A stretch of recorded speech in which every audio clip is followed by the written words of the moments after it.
Hello and welcome to episode 10 of Culture Talks. We are Heather and Shaila, the regional managers of Crown's Global Skills team. I'm Heather, I'm based in the UK and I oversee programmes in the EMEAs and the Americas region. Hello, I'm Shaila. I'm based in Hong Kong and I oversee programmes in Asia Pacific. Each episode of Culture Talks, we want to pull back the curtain of culture, bust the myths and do this with our own stories and examples. We want to showcase the impact and the scope of how culture talks in different ways. So last episode, we looked at how different cultures approach solutions. This episode, we're exploring the impact of relocation on your identity. So think about how you introduce yourself. What do you think of when you answer the question, who am I? We want to explore why that matters, not just for individuals, but for companies too. Yes, absolutely. And today's topic is one that's very close to our heart. So today we're sharing stories of people that we work with, as we normally do, but we're stepping away from cultural training and the geographical culture. And today we're looking at the culture of being you, your norms, your values, your behaviours, all of those that build up your image of who you are, your identity. So we're going to be using the examples we hear all the time from relocating partners who take our support programs, because they're often the ones whose lives are most impacted. And this is the most unseen from a corporate perspective, but it has a real impact on people's lives and also successful assignments. Yeah. And this isn't just a consideration for those relocating, right? No. Right. Reassessing your identity is something that we all go through, even if we don't realize we're doing it. Think about your answer to who are you changes when you get married, divorced, have kids, or even get a new job. Yeah, absolutely. Or even if you have a crazy new haircut, you change how you think about yourself. And it's not just people. Companies change identities. So look at McDonald's when they moved away from their red and yellow branding and their Ronald McDonald identity. Look at like the UK, countries do it. You know, the UK after Brexit is still trying to assimilate its new identity, and people are really struggling with that. And you struggle with your identity. It impacts on everything, your well-being, your health, your mood, and your focus. Yeah, absolutely. So joining us on the episode today is Jo Latimer. Jo is based in Australia. She works with Shaila in Global Skills in Asia Pacific. Jo, welcome to the podcast. Hello from Melbourne. Thank you for having me. Hi, Jo. So we were saying we're talking about identity and we're going to look at two parts. Who are you? What do you do? And even explore whether it's different for men or for women. So let's start with getting you to introduce yourself, Jo. Who are you? Who am I? That's a great question and a huge question. Okay, where do I start? I'm Jo, Joanne, or Joanne Marie, depending on who I'm speaking to and whether I've been naughty or nice. I'm a wife and a mother. I have 3 citizenships. I'm a New Zealander, British, Australian. I have global experience of relocating 7 times.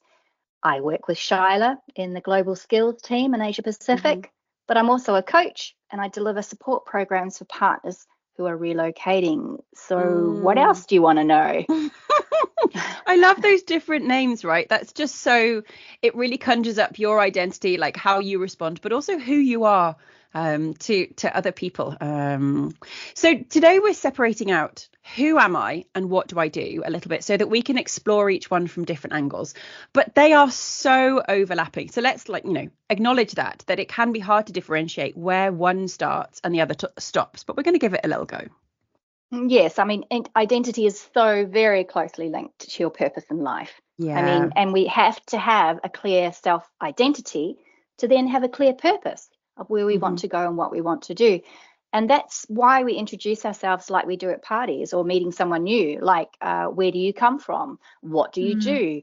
And those main big questions to get to know someone quickly. Yeah.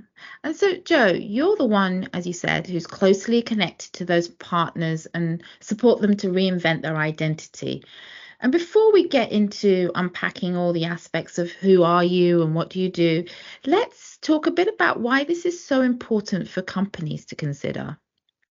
Yeah, there's a real impact on corporates because If you have a happy and adjusted partner, that leads to a more successful assignment because the working assignee is able to focus more at work because they're not worried about their partner at home, not having a job or not settling in the new location, and therefore they're achieving their business objectives, having a good return on investment for the company. And also the company avoids the cost of a failed assignment. I mean, look at it. I mean, you've paid for that assignee and their family to get out to that location. If it fails, you've then got to repatriate them home and then send out another assignee in their place. There could be real big financial hits for those kinds of decisions.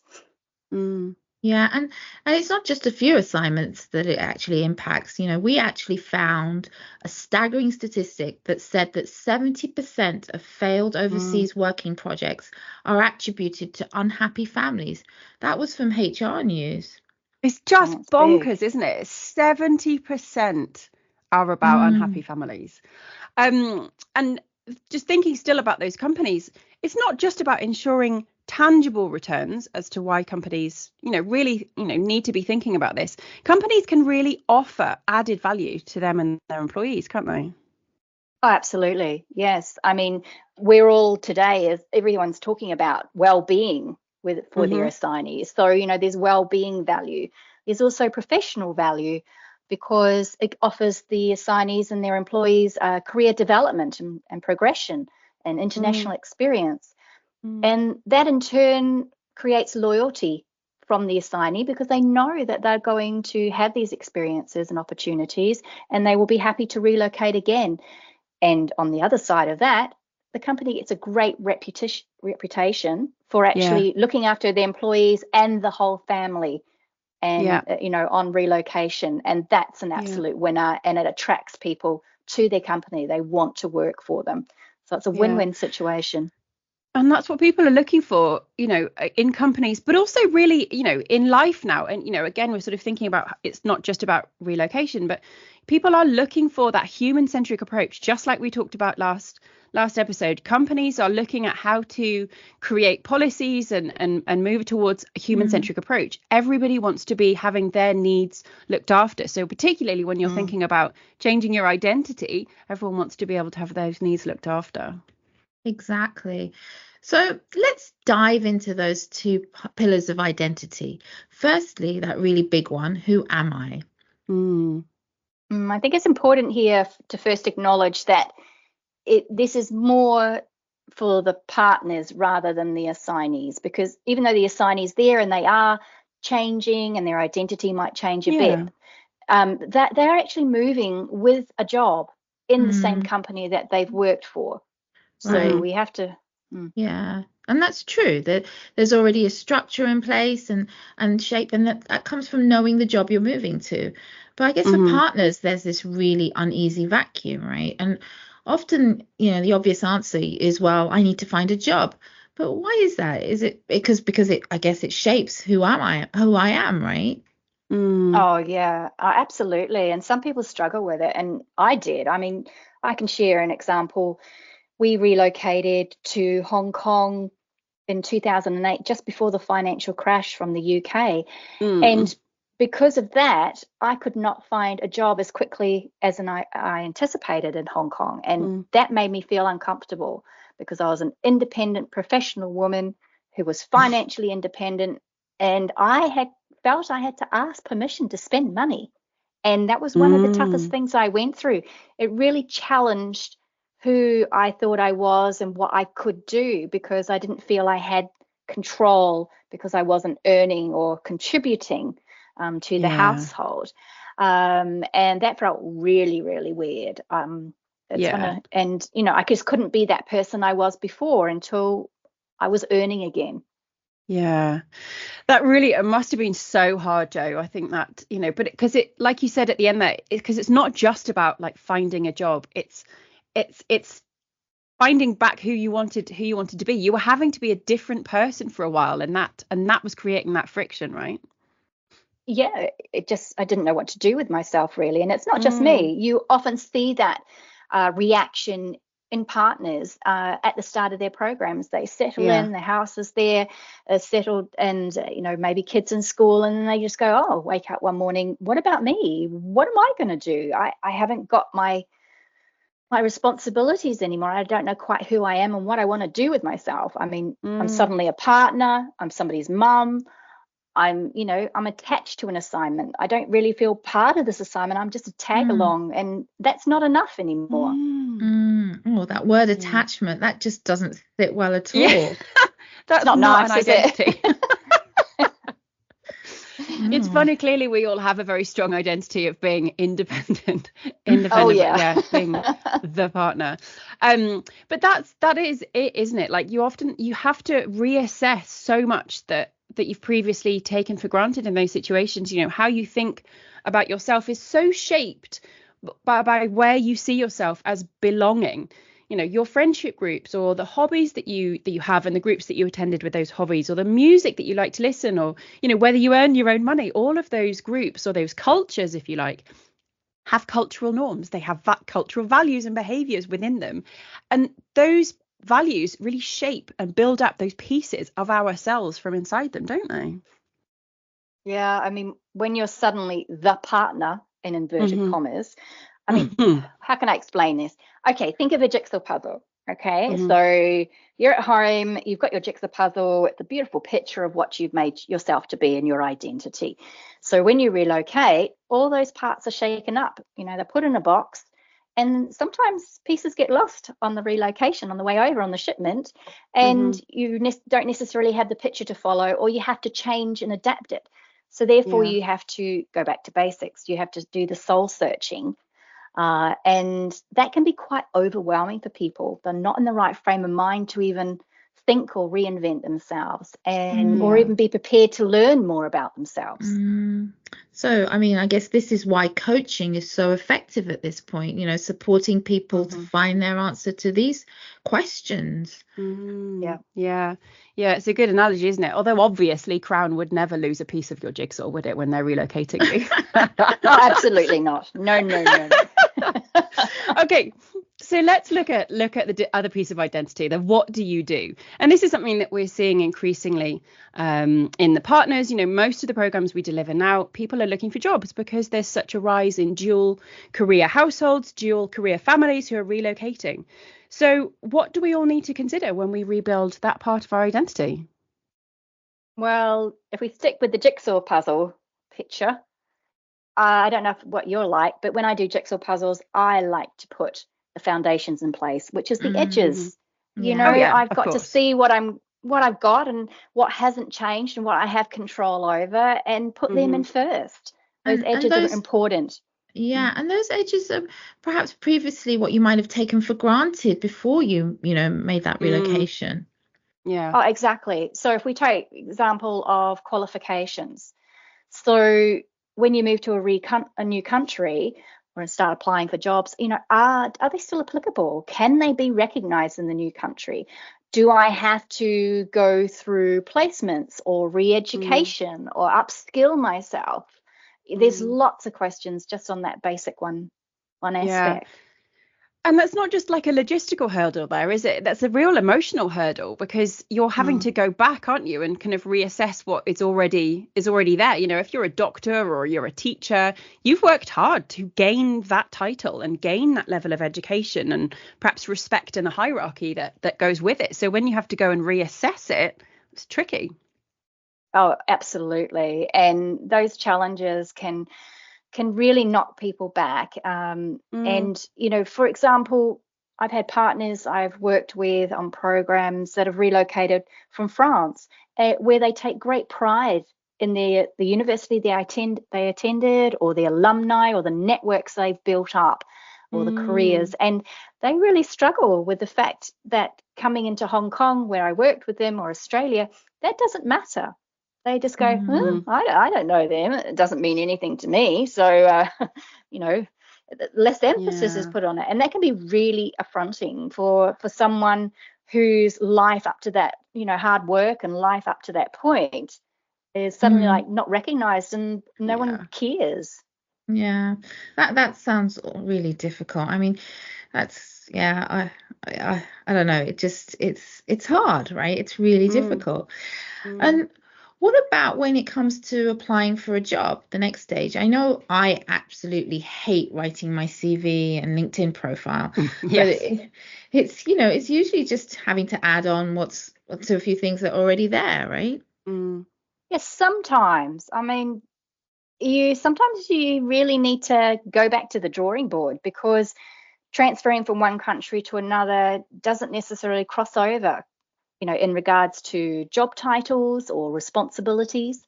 So, for example, if you're considered a manager in your home country, Mm, and it may not mean the same in your host country, because a mm, manager could emphasize managing people, whereas you might be managing projects, or mm, managing products or services.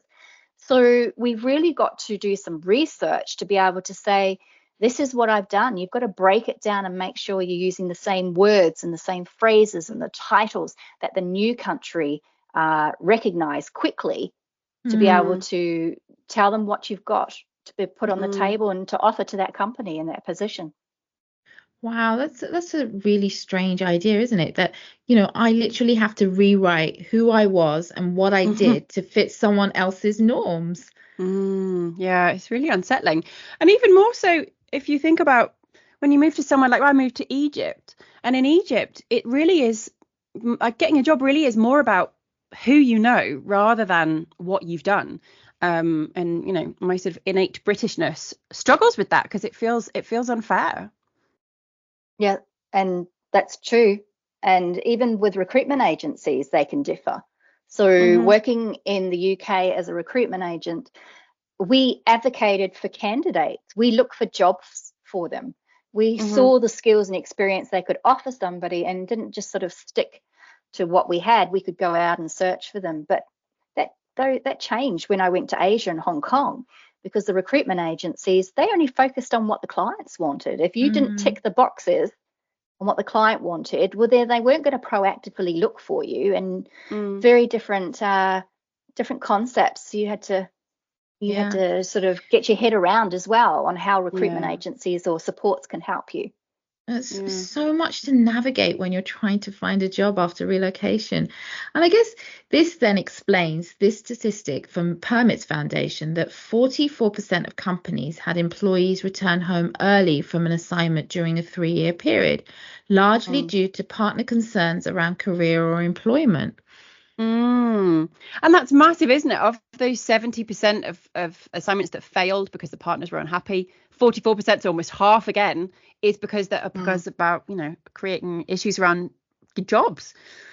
Um, and seeing as we're asking, the big questions today, Joe, say for Mm. example, a partner can't work, maybe for visa reasons, how or does that impact differently depending on whether the partner identifies as male or female?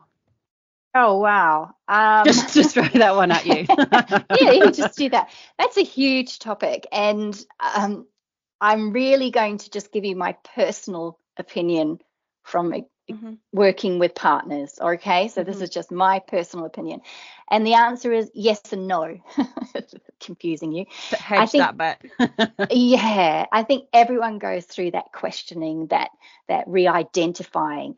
Hmm. But I would say in general, women might find it easier to reinvent themselves a little bit and build new relationships if they can't work. I think we're Hmm. just, because we have so many different titles and hats on, Hmm. it comes to us a little bit easier. But Mm. men, even though I'm not generalizing, men can do that too, but I have Yeah. seen that they can be vulnerable and struggle to find their tribe or their support, Hmm. because it's not something that they're doing every day, or it might be once in a lifetime event Hmm. for Yeah. them. Mm. And actually, it's fascinating because we heard from other consultants as we prepared that often men relocating as partners have not faced this kind of identity questioning in the Mm. same way, and they feel a little less prepared for it.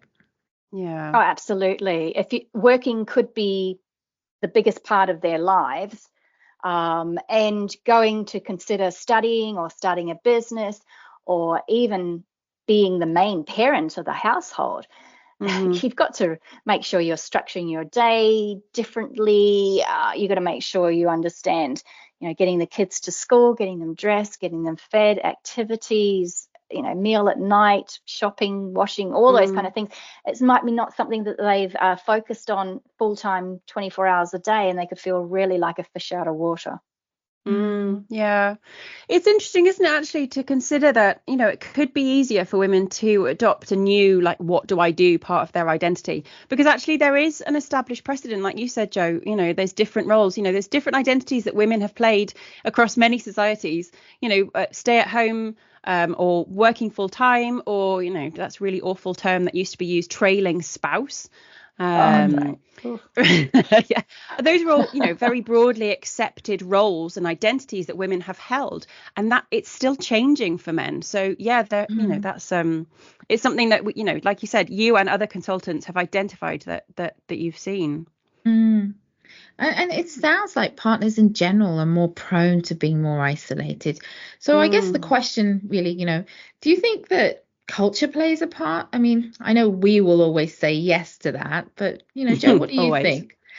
What do you think? I think it can be. I think if you're trying to build up a new identity that challenges your cultural norm of your home location, whether you're a stay-at-home parent or a full-time working parent, both can be really tough.